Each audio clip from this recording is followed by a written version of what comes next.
ಇಷ್ಟು ದಿನ ನಮ್ಮ ಜೊತೆಗೆ ಇದೇ ತರ ಬಂದು ರಿಪೋರ್ಟಿಂಗ್ ಮಾಡಿಕೊಂಡು ಆಂಕರಿಂಗ್ ಮಾಡಿಕೊಂಡು ಹೋಗ್ತಾ ಇದ್ದಂತಹ ಯಶವಂತ್ ಇವತ್ತು ಒಂದು ಸಾಂಗ್ ಮೂಲಕ ಹೀರೋ ಆಗಿ ಬಂದಿದ್ದಾರೆ. ಟಾಪ್ ನಾಚ್ ಸುಂದರಿ ಅನ್ನೋ ಆಲ್ಬಮ್ ಸಾಂಗ್ ರಿಲೀಸ್ ಆಗಿದೆ, ಅದ್ಭುತವಾಗಿ ನಟಿಸಿದ್ದಾರೆ. ಅವರ ಜರ್ನಿ ಬಗ್ಗೆ ನಾವು ಕೇಳ್ತಾ ಹೋಗೋಣ. Yashwant, congratulation. Thank you madam. ಹೇಗಿದ್ದೀರಾ? ನಾನು ಸೂಪರ್ ಆಗಿದ್ದೀನಿ.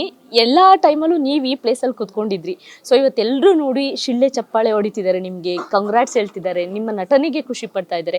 ಇದೆಲ್ಲ ಕೇಳಿದಾಗ ಹೇಗನ್ಸುತ್ತೆ ಅಂತ?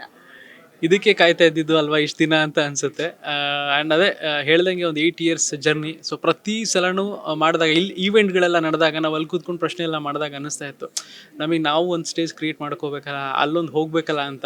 ಬಟ್ ನಿಮಗೂ ಗೊತ್ತಿರುತ್ತೆ ಅಲ್ಲಿಂದ ಇಲ್ಲಿ ಬಂದು ಕೂತ್ಕೊಳ್ಳೋ ಜರ್ನಿ ಎಷ್ಟು ಹಾರ್ಡ್ ಇರುತ್ತೆ ಅಂತ. ಅದೇ ಆ ಜರ್ನಿ ಮಾಡ್ತಾ ಮಾಡ್ತಾ ಮಾಡ್ತಾ ಒಂದಷ್ಟು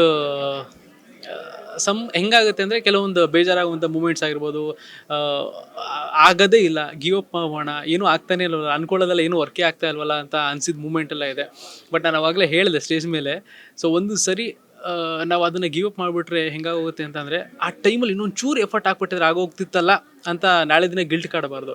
ಇವತ್ತು ಎಫರ್ಟ್ ಹಾಕ್ಬೋಣ, ಸಕ್ಸಸ್ ಫೇಲ್ಯೂರ್ ಸೆಕೆಂಡ್ ಇಟ್ಬೋಣ, ಬಟ್ ನನ್ನ ಕನಸನ್ನ ಒಂದ್ಸರಿ ತೋರಿಸ್ಬಿಟ್ರೆ ಜನಗಳಿಗೆ ಹೆಂಗೆ ಅನಿಸುತ್ತೆ ಅನ್ನೋದೊಂದು ಮುಖ್ಯ ಆಗುತ್ತೆ. ಸೊ ಇದಕ್ಕೆ ಕಾಯ್ತಾ ಇದ್ದೆ. ಇವತ್ತು ಆ ಟೈಮ್ ಖುಷಿ ಇದೆ.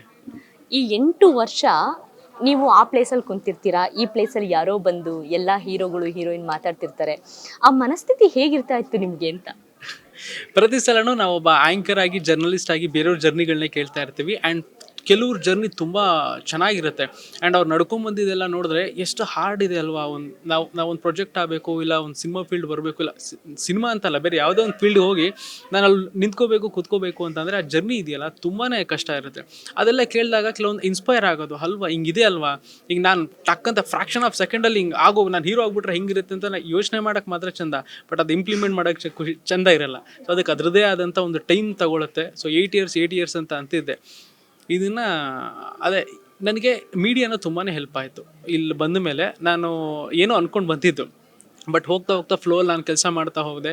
ಸೊ ನನಗೆ ಅನಿಸಿದ್ದು, ಕೆಲಸನ ಪ್ರೀತಿಸೋಕ್ಕೆ ಸ್ಟಾರ್ಟ್ ಮಾಡಿದ್ರೆ ಕೆಲಸ ನಮ್ಮನ್ನೆಲ್ಲೋ ಕರ್ಕೊಂಡು ಹೋಗುತ್ತೆ ಅಂತ. ಸೊ ಇವತ್ತು ನಾನು ಇದನ್ನು ಮಾಡಿದ್ದೀನಿ ಅಂತಂದರೆ ಫಸ್ಟು ನನ್ನ ಆ್ಯಂಕರಿಂಗಿಂದಾನೆ ಹೆಂಗೆ ನನ್ನ ನೆಟ್ವರ್ಕ್ ಬೆಳೀತಾ ಹೋಯಿತು, ಒಂದಷ್ಟು ಜನ ರೆಕಗ್ನೈಸ್ ಮಾಡ್ತಾ ಹೋದರು. ಸೊ ಹಾಗೆ ನನ್ನ ಟೀಮ್ ಬಿಲ್ಡ್ ಆಗ್ತಾ ಹೋಯಿತು. ಆ ಟೀಮ್ ಬಿಲ್ಡ್ ಆದಾಗಲೇ ನಾನು ಈ ಥರ ಒಂದು ಟಾಪ್ ನಾಚ್ ಮಾಡೋಕ್ಕಾಯಿತು. ಅಂದರೆ ಬ್ಯಾಕ್ಗ್ರೌಂಡ್ ಇದ್ದವ್ರಿಗೆ ಬೆಳೆಯೋದು ಕಷ್ಟ ಇದೆ ಈಗಿನ ಕಾಲದಲ್ಲಿ. ಅಂಥದ್ರಲ್ಲಿ ನಿಮಗೆ ಈ ಇಂಡಸ್ಟ್ರಿಯ ಬ್ಯಾಕ್ಗ್ರೌಂಡ್ ಯಾವುದೂ ಇರಲಿಲ್ಲ.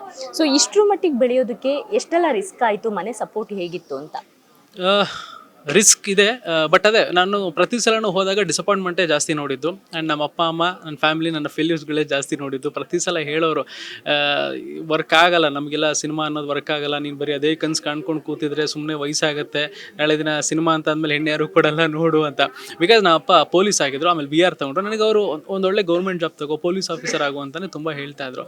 ಬಟ್ ನನಗೆ ಇಲ್ಲಿ ಸೆಳೀತಾ ಇತ್ತು. ಸೊ ಹಾಗಾಗಿ ಒಂದು ಕಡೆ ಮೀಡಿಯಾನು ಕೈ ಬೀಸ್ ಕರೀತೆ. ಸೊ ಹಿಂಗೆ ಹೋಗ್ತಾ ಹೋಗ್ತಾ ಸ್ಟಾರ್ಟಿಂಗ್ ಗೋ ವಿತ್ ಫ್ಲೋ ಅಂತಲೇ ಅಂದ್ಕೊಳ್ತಾ ಇದ್ದೆ. ಒಂದು ಏಜಲ್ಲಿ ಒಂದು ಮೆಚುರಿಟಿ ಅಂತ ಬಂದಾಗ ನಾವು ಪ್ರತಿಯೊಂದು ಯೋಚನೆ ಮಾಡಬೇಕಾದ್ರೂ, ಪ್ರತಿಯೊಂದು ಹೆಜ್ಜೆ ಇಡಬೇಕಾದ್ರೂ ತುಂಬ ಯೋಚನೆ ಮಾಡಿ ಹೆಜ್ಜೆ ಇಡ್ತೀವಿ. ಸೊ ಆ ಥರ ಆಗ್ತಾ ಹೋಯಿತು. ಸೊ ಒಂದಷ್ಟು ಡಿಸಪಾಯಿಂಟ್ಮೆಂಟ್ ಅದು ಇದು ಎಲ್ಲ ಆದಮೇಲೆ ನಾವು ಆಪರ್ಚುನಿಟಿ ಹುಡ್ಕೊಂಡು ಹೋದರೆ ಎಲ್ಲೂ ವರ್ಕ್ ಆಗ್ತಿಲ್ಲ, ಯಾಕೆ ಆಪರ್ಚುನಿಟಿ ಕ್ರಿಯೇಟ್ ಮಾಡ್ಕೋಬೇಕು ಅಂತ ಅನ್ನಿಸ್ತು. ಸೊ ನನಗೆ ಅಲ್ಲೇ ಈ ಹಿಂದೆ 2 ವರ್ಷ ಆಯಿತು.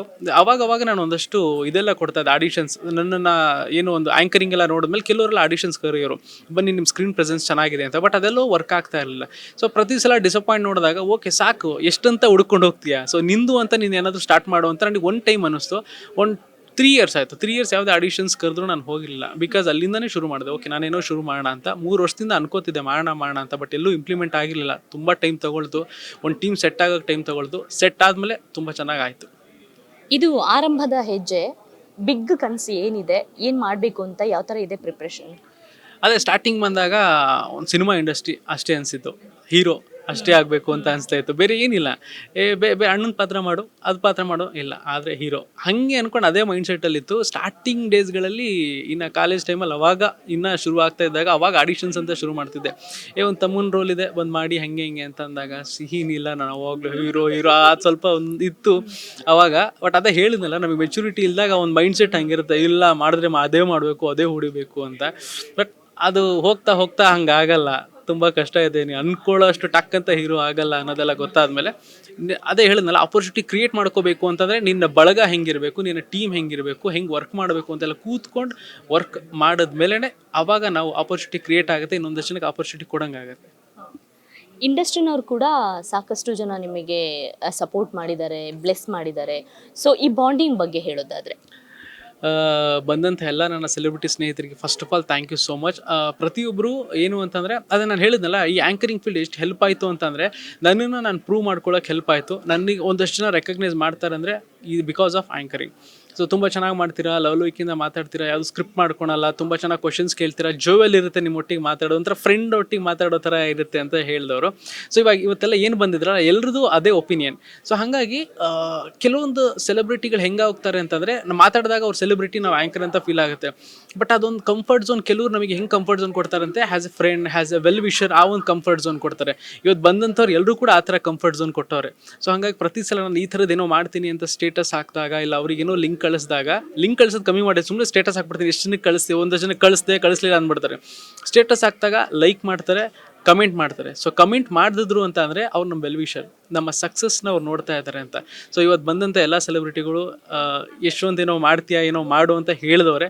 ಸೊ ಹಂಗಾಗಿ ಮಾಡಿದ್ಮೇಲೆ ಅವ್ರನ್ನೆಲ್ಲ ಕರೆಸ್ಬೇಕಾಗಿತ್ತು. ಹಾಗಾಗಿ ಸೊ ಆ ಒಂದು ಬಾಂಧವ್ಯ ಹೀಗೆ ಇದೆ. ಸೊ ಮುಂದುವರಿಯುತ್ತೆ ಮುಂದೆ. Thank you so much. Yes, ಈಗಿನ್ನೂ ಕನಸನ್ನ ಚಿಗುರೊಡಿಸ್ಕೊಂಡು ಒಂದೊಳ್ಳೆ ಸಾಂಗ್ ಅನ್ನ ರಿಲೀಸ್ ಮಾಡಿದ್ದಾರೆ. ಮುಂದೆ ದೊಡ್ಡ ಮಟ್ಟದ ಹೀರೋ ಆಗಲಿ, ಅವರ ಕನಸು ನನಸಾಗಲಿ ಅಂತ ನಾವು ಕೂಡ ಹಾರೈಸೋಣ. ಕ್ಯಾಮ್ರಾ ಪರ್ಸನ್ ರಿತ್ವಿಕ್ ಜೊತೆ ಸರೋಜಾ, ಈ ಸಂಜೆ ನ್ಯೂಸ್, ಬೆಂಗಳೂರು.